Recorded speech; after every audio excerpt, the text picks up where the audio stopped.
शिरीष के फूल हज़ार प्रसाद द्विवेदी का निबंध है। हज़ार प्रसाद द्विवेदी के कल्पलता निबंध संकलन से इसे लिया गया है।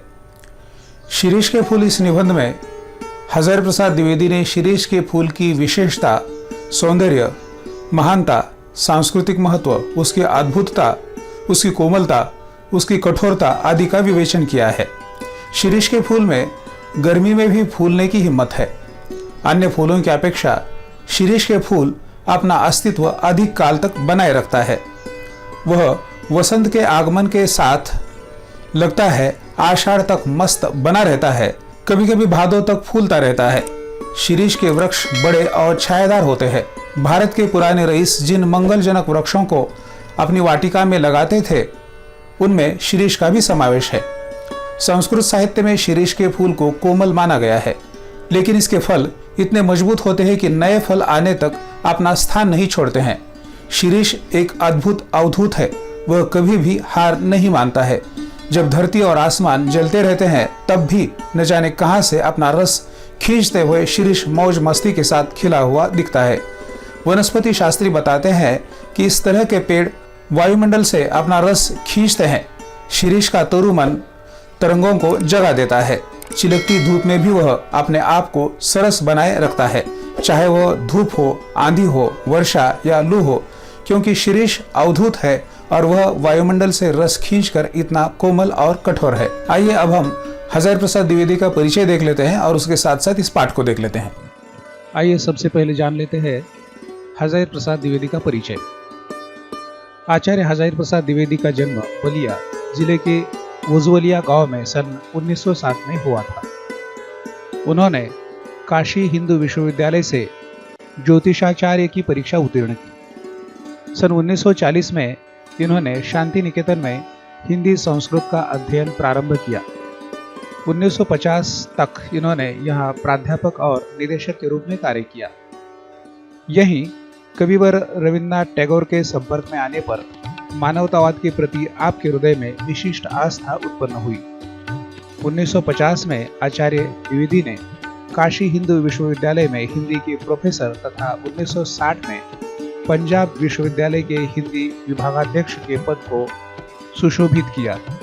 द्विवेदी जी ने निबंधकार, उपन्यासकार तथा आलोचक के रूप में हिंदी जगत में प्रतिष्ठा प्राप्त की। साहित्य के क्षेत्र में इन्होंने विद्वत्तापूर्ण अनुसंधान किया। इनका देहावसान 1979 में दिल्ली में हुआ। द्विवेदी जी अपने निबंधों में इतिहास, पुराण, साहित्य आदि क्षेत्रों से गंभीर और रोचक तथ्यों को लेकर इन्हें समसामयिकता से जोड़ते हुए प्रस्तुत करते हैं। चिंतन मनन की प्रचुर सामग्री के साथ पुरातत्व का रिक्त तथा विविध सूचनाओं का मंजर भी उनके निबंधों में रहता है।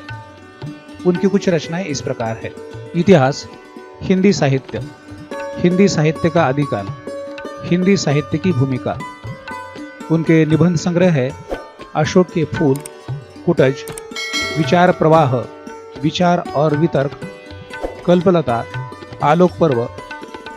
आलोचनात्मक ग्रंथ है कालिदास की लालित्य योजना, सूरदास, कबीर, साहित्य सहचर, साहित्य का मर्म आदि। आचार्य हज़ार प्रसाद द्विवेदी की उपन्यास है बाणभट्ट की आत्मकथा, चारुचंद्र लेख, पुनर्नवा, अनामदास का पोथा, अथरैक्य आख्यान। द्विवेदी जी भारतीय विद्या, पुरातत्व, इतिहास, धर्म, दर्शन, संस्कृति, साहित्य और समाज आदि विषयों में गहरी रुचि रखते थे। गंभीर विषयों के साथ साथ वृक्ष, लता, पहाड़, पशु, पक्षी व प्रकृति विषयों को भी उन्होंने निबंधों के लिए स्वीकार किया। वस्तु वैविध्य के साथ साथ शैली वैविध्य भी उनके निबंधों की विशेषता है। उच्च स्तरीय ललित निबंधकारों में द्विवेदी जी का प्रमुख स्थान है। द्विवेदी जी भारतीय संस्कृति के विविध अज्ञात पक्षों को अपने निबंधों में अंकित करते हैं। साधारण से साधारण विषय को अपनी रचनात्मक प्रतिभा के संयोग से महत्वपूर्ण बना देना उनकी विशेष विलक्षणता है। द्विवेदी जी की दृष्टि मानवतावादी थी। उनका पांडित्य निबंधों में सर्वत्र झलकता है। उनमें ऐतिहासिक दृष्टि और कल्पना, विद्वत्ता और सरलता, गंभीरता और व्यंग्य, विनोद, प्राचीनता और नवीनता, विचारात्मकता और भावात्मकता, स्वच्छंदता और एक सूत्रता का सामंजस्य देखा जा सकता है। द्विवेदी जी की भाषा तत्सम प्रधान होने पर भी आत्मीयता से युक्त है। पृष्ठभूमि गांव की होने के कारण देशीय शब्दों का प्रयोग अधिक है, जो स्वाभाविक जान पड़ता है। भाषा प्रसाद गुण से युक्त है, शैली भावात्मक है, बोझिलता से दूर है, शैली का लालित्य मन को बांध लेता है। भाषण शैली का प्रवाह और ओज तो विद्यमान है ही, विवेचन शैली, भावात्मक शैली, व्यंग्य शैली आदि का प्रभाव भी दिखाई देता है। अपने मत की पुष्टि के लिए संस्कृत आदि भाषाओं की काव्य पंक्तियां, सूक्तियों आदि उद्धृत की है, जो विशेष प्रभाव की सृष्टि करती है। आइए आप देखते हैं हजारी प्रसाद द्विवेदी का निबंध शिरीष के फूल। जहां बैठ के यह लेख लिख रहा हूं, उसके आगे पीछे दाएं बाएं शिरीष के अनेक पेड़ हैं। जेठ की जलती धूप में जबकि धरित्री निर्धूम अग्निकुंड बनी हुई थी, शिरीष नीचे से ऊपर तक फूलों से लद गया था। कम फूल इसी प्रकार की गर्मी में फूल सकने की हिम्मत करते हैं। कर्णिकार और आरगवध अर्थात अमलतास की बात मैं भूल नहीं रहा हूं। वे भी आसपास बहुत है, लेकिन शिरीष के साथ आरगवध की तुलना नहीं की जा सकती। वो 15-20 दिन के लिए फूलता है, वसंत ऋतु के पलाश की भांति। कबीरदास को इस तरह 15 दिन के लिए लहक उठना पसंद नहीं था। यह भी क्या कि 10 दिन फूले और फिर खंखड़ के खंखड़, दिन 10 फूला फूले के खंखड़ भया पलास। ऐसे दुमदारों से तो लंडूरे भले फूल है। शिरीष वसंत के आगमन के साथ लहक उठता है। आषाढ़ तक तो निश्चित रूप से मस्त बना रहता है। मन रम गया तो भरे भादों में भी निर्धांत फूलता रहता है। जब उससे प्राण उबलता रहता है और लू से हृदय सूखता रहता है। एकमात्र शिरीष कालजयी अवधूत की भांति जीवन की अजयता का मंत्र प्रचार करता रहता है। यद्यपि कवियों की भांति हर फूल पत्ते को देखकर मुग्ध होने लायक हृदय विधाता ने नहीं दिया है, पर नितांत ठूंठ भी नहीं हूं। शिरीष के पुष्प मेरे मानस में थोड़ा हिल्लोल जरूर पैदा करते हैं। शिरीष के वृक्ष बड़े और छायादार होते हैं।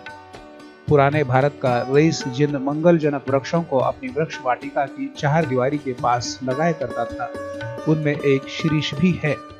अशोक, अरिष्ट, पुन्नाग और शिरीष के छायादार और हरितिमा से परिवेष्टित वृक्ष वाटिका जरूर बड़ी मनोहर दिखती होगी। वात्सायन ने कामसूत्र में बताया है कि वाटिका के सघन छायादार वृक्षों की छाया में झूला लगाया जाना चाहिए। यद्यपि पुराने कवि बकुल के पेड़ में ऐसी दोलाओं को लगा देखना चाहते थे, पर शिरीष भी क्या बुरा है। डाल उसकी अपेक्षाकृत कमजोर जरूर होती है, पर उसमें झूलने वालियों का वजन भी तो बहुत ज्यादा नहीं होता। कवियों की यही तो बुरी आदत है कि वजन का एकदम ख्याल नहीं करते। मैं तुंदिल नरपतियों की बात नहीं कर रहा हूं। वे चाह तो लोहे का पेड़ बनवा ले। शिरीष का फूल संस्कृत साहित्य में बहुत कोमल माना गया है। मेरा अनुमान है कि कालिदास ने यह बात शुरू में प्रचार की होगी। उनका कुछ इस पुष्प से पक्षपात था। कहे गए हैं शिरीष पुष्प केवल भारों के पदों का कोमल दबाव सहन कर सकता है, पक्षियों का बिल्कुल नहीं। पद सहित भ्रमरस्य केवल शिरीष पुष्प न पुनः पतत्रिणाम। अब मैं केवल इतने बड़े कवि की बात का विरोध कैसे करूं? सिर्फ विरोध करने की हिम्मत न होती तो भी कुछ कम बुरा नहीं था। यहाँ तो इच्छा भी नहीं है। खैर, मैं दूसरी बात कह रहा था। शिरीष के फूलों की कोमलता देखकर परवर्ती कवियों ने समझा कि उसका सब कुछ कोमल है, यह भूल है। उसके फल इतने मजबूत होते हैं कि नए फूलों के निकल आने पर स्थान नहीं छोड़ते। जब तक नए फल पत्ते मिलकर धकिया कर उन्हें बाहर नहीं कर देते, तब तक वे डटे रहते हैं। बसंत के आगमन के समय जब सारी वनस्थली पुष्प पत्र से मरमरित होती रहती है, शिरीष के पुराने फल बुरी तरह लड़खड़ाते रहते हैं। मुझे इनको देखकर उन नेताओं की बात याद आती है जो किसी प्रकार जमाने का रुख नहीं पहचानते, और जब तक नई पौंध के लोग उन्हें धक्का मार कर निकाल नहीं देते तब तक जमे रहते हैं। मैं सोचता हूं कि पुराने की यह अधिकार लिप्सा क्यों नहीं समय रहते सावधान हो जाती। जरा और मृत्यु, ये दोनों ही जगत के अति परिचित और अति प्रामाणिक सत्य है। तुलसीदास ने अफसोस के साथ इनकी सच्चाई पर मुहर लगाई थी। धरा को प्रमाण यही तुलसी जो फरा सो झरा, जो बरा सो बुताना। मैं शिरीष के फूलों को देखकर कहता हूँ कि क्यों नहीं फलते ही समझ लेते। बाबा की झड़ना निश्चित है, सुनता कौन है। महाकाल देवता सपासप कोड़े चला रहे हैं, जीर्ण और दुर्बल झड़ रहे हैं। जिनमें प्राणकण थोड़ा भी ऊर्ध्वमुखी है वे टिक जाते हैं। दुरंत प्राणधारा और सर्वव्यापक कालाग्नि का संघर्ष निरंतर चल रहा है। मूर्ख समझते हैं कि जहां बने हैं वहीं देर तक बने रहे तो काल देवता की आंख बचा जाएंगे। भोले हैं वे, हिलते डुलते रहो, स्थान बदलते रहो, आगे की ओर मुंह किए रहो तो कोड़े की मार से बच सकते हो, जमे की मरे। एक एक बार मुझे मालूम होता है कि यह शिरीष एक अद्भुत अवधूत है। दुख हो या सुख वह हार नहीं मानता, न उधो का लेना न माघों का देना। जब धरती और आसमान जलते रहते हैं तब भी यह हजरत न जाने कहां से अपना रस खींचते रहते हैं, मौज में आठो या मस्त रहते हैं। एक वनस्पति शास्त्री ने मुझे बताया है कि यह उस श्रेणी का पेड़ है जो वायुमंडल से अपना रस खींचता है। जरूर खींचता होगा, नहीं तो भयंकर लू के समय इतने कोमल तंतुजाल और ऐसे सुकुमार केशर को कैसे उगा सकता था। अवधूतों के मुंह से ही संसार की सबसे सरस रचनाएं निकली है। कबीर बहुत कुछ इस शिरीष के समान ही थे, मस्त और बेपरवाह, पर सरस और मादक। कालिदास भी जरूर अनासक्त योगी रहे होंगे। शिरीष के फूल फक्कड़ाना मस्ती से ही उपज सकते हैं और मेघदूत का काव्य उसी प्रकार से अनासक्त, अनाविल, उन्मुक्त हृदय में उमड़ सकता है। जो कवि अनासक्त नहीं रह सका, जो फक्कड़ नहीं बन सका, जो किए किराए का लेखा जोखा मिलाने में उलझ गया, वह भी क्या कवि है। ये कहते हैं कर्नाट राज की प्रिया विज्जिका देवी ने गर्वपूर्वक कहा था कि एक कवि ब्रह्मा थे, दूसरे वाल्मीकि और तीसरे व्यास। एक ने वेदों को दिया, दूसरे ने रामायण को और तीसरे ने महाभारत को। इनके अतिरिक्त और कोई यदि कवि होने का दावा करे तो मैं कर्नाट राज की प्यारी रानी उसके सिर पर अपना बायां चरण रखती हूँ। तेषा मूर्धनि ददामी वामचरण कर्नाट राजप्रिया। मैं जानती हूँ इस उपालंभ से दुनिया का कोई कवि हारा नहीं है, पर इसका मतलब यह नहीं कि कोई लजाए नहीं तो उसे डांटा भी न जाए। मैं कहता हूँ कि कवि बनना है मेरे दोस्तों तो फक्कड़ बनो, शिरीष की मस्ती की ओर देखो।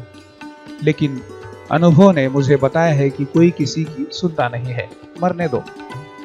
कालिदास वजन ठीक रख सकते थे क्योंकि वे अनासक्त योगी की स्थिर प्रज्ञता और विदग्ध प्रेमी का हृदय पा चुके थे। कवि होने से क्या होता है, मैं भी छंद बना लेता हूँ और तुक जोड़ लेता हूँ, और कालिदास भी छंद बना लेते थे, तुक भी जोड़ ही सकते होंगे। इसलिए हम दोनों इसी श्रेणी के नहीं हो जाते। पुराने हृदय ने किसी ऐसे दावेदारी को फटकारते हुए कहा था, वयमपि कवयः कवय कवयस्ते कालिदासाद्या। मैं तो मुग्ध और विस्मय विमूढ़ होकर कालिदास के एक एक श्लोक को देखकर हैरान हो जाता हूँ। अब इस शिरीष के फूल का ही उदाहरण देख लीजिए। शकुंतला बहुत सुंदर थी, सुंदर क्या होने से कोई हो जाता है। देखना चाहिए कि कितने सुंदर हृदय से वह सौंदर्य डुबकी लगाकर निकला है।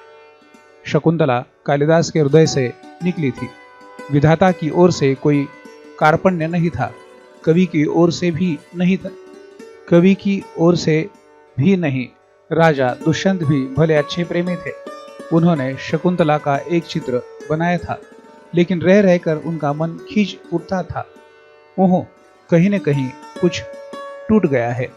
बड़ी देर के बाद उन्हें समझ में आया कि शकुंतला के कानों में उस शिरीष के पुष्प को देना भूल गए हैं, जिसके केसर गंडस्थल तक लटके हुए थे, और रह गया है शरदचंद्र की किरणों के समान कोमल और शुभ मृणाल का हार। क्रोध न कर्णार्पित बंधन सखे शिरीष भागंड विलंबी केसरम न वा शरदचंद्र मरीचिकोमल मृणाल सूत्र रचित स्तनांतरे।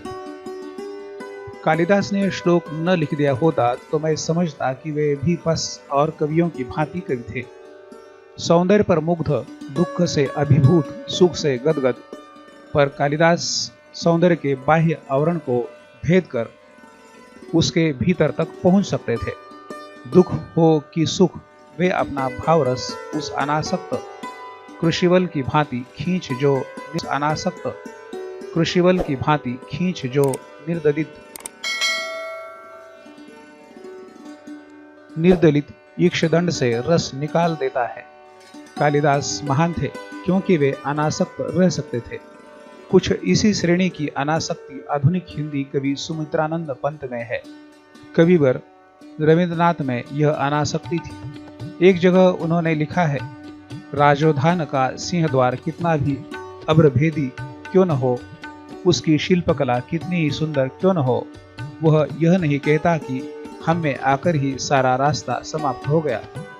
असल गंतव्य स्थान उसे अतिक्रम करने के बाद ही है, यही बताना उसका कर्तव्य है। फूल हो या पेड़, वह अपने आप में समाप्त नहीं, वह किसी अन्य वस्तु को दिखाने के लिए उठी अंगुली है, वह इशारा है। शिरीष तरु सचमुच पक्के अवधूत की भांति मेरे मन में ऐसे तरंगे जगा देता है जो ऊपर की ओर उठी रहती है। इस चिलकती धूप में इतना सरस वह कैसे बना रहता है? क्या यह बाह्य परिवर्तन, धूप, वर्षा, आंधी, लू अपने आप में सत्य नहीं है? हमारे देश के ऊपर से जो यह मारकाट, अग्निदाह, लूटपाट, खून खच्चर का बवंडर बह गया है, उसके भीतर भी क्या स्थिर रहा जा सकता है? शिरीष रह सकता है? अपने देश का एक बूढ़ा रह सकता था? क्यों मेरा मन पूछता है कि ऐसा क्यों संभव हुआ? क्योंकि शिरीष भी अवधूत है। शिरीष वायुमंडल से रस खींचकर इतना कोमल और इतना कठोर है। गांधी भी वायुमंडल से रस खींचकर इतना कोमल और इतना कठोर हो सकता था। मैं जब जब शिरीष की ओर देखता हूँ तब तब फूंक उठती है, हाय वह अवधूत आज कहाँ है?